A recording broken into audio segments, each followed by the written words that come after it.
Ang problema po natin ngayon ay sa mga deactivated Microsoft account natin.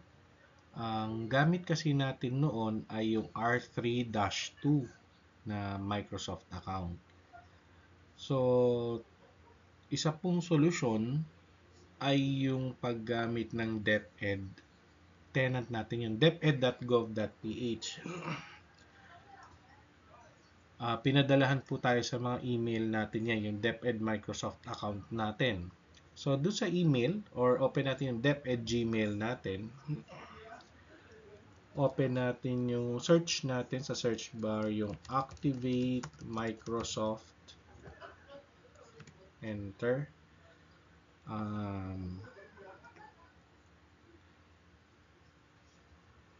Hanapin natin yung message.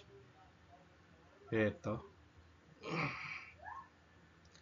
Activate your DepEd Microsoft 365 account.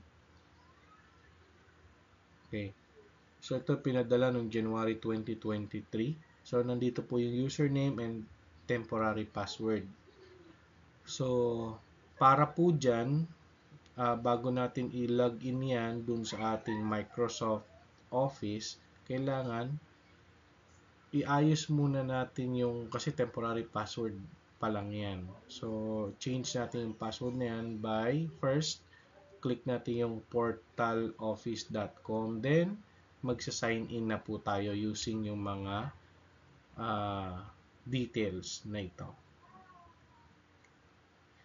Okay, paano naman po kung wala tayong na receive or wala sa email natin or baka na-delete or kasi dati nagkaroon ng problema ang DepEd Gmail, possible na na-delete yung message. First, punta po tayo ng office.com, sign in,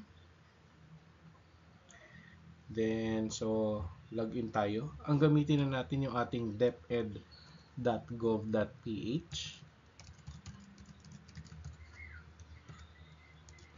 yung DepEd email natin. Okay. Then mag-forgot password po tayo.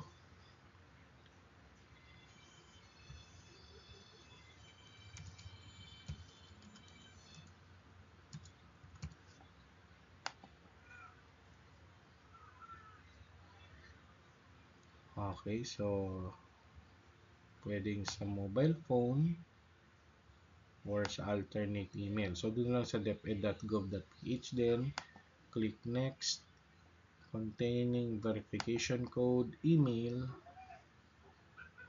Then balik tayo dun sa DepEd account or DepEd Gmail. Tingnan natin kung nag-send na. Refresh ko lang ito. Okay. Hintayin lang po natin yung message ng Microsoft.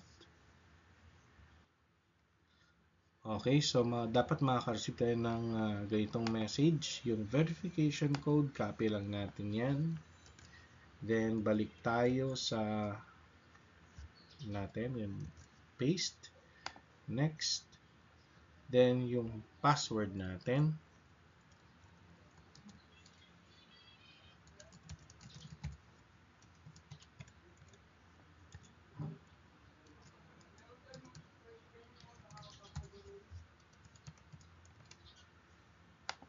Then, strong required.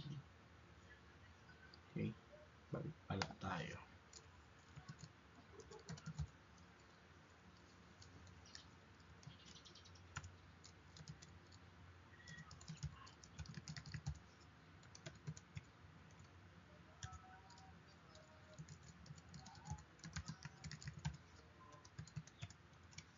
Tingnan natin kung okay na to. Kasi sabi yung password na is makes easily guessable. Tingnan natin. Ganun pa rin. Medyo na problema ako sa paglalagay ng password.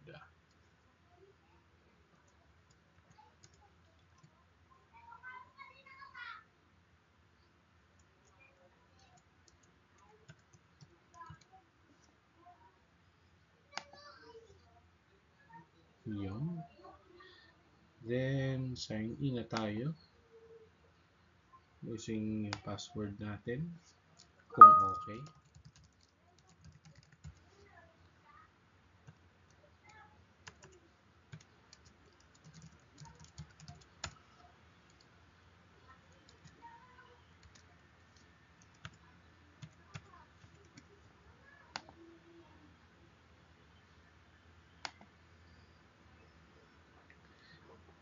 Okay, so yung account natin is okay na. Dito na yung ating email. Kung ano po yung marireceive natin sa DepEd Gmail, yun din po yung makikita natin dito sa Outlook. Ito yung ating DepEd email na rin. Okay? So, yung account natin na to, yung nagawa natin yung password at saka yung ating username, yun po yung gagamitin natin sa pag-sign in dito. Okay, una dapat sign out po yan, no? Tapos mag-sign in tayo ulit, then i-type na po yung ating account. Okay, yun lang po. Message lang po kayo pag may problema.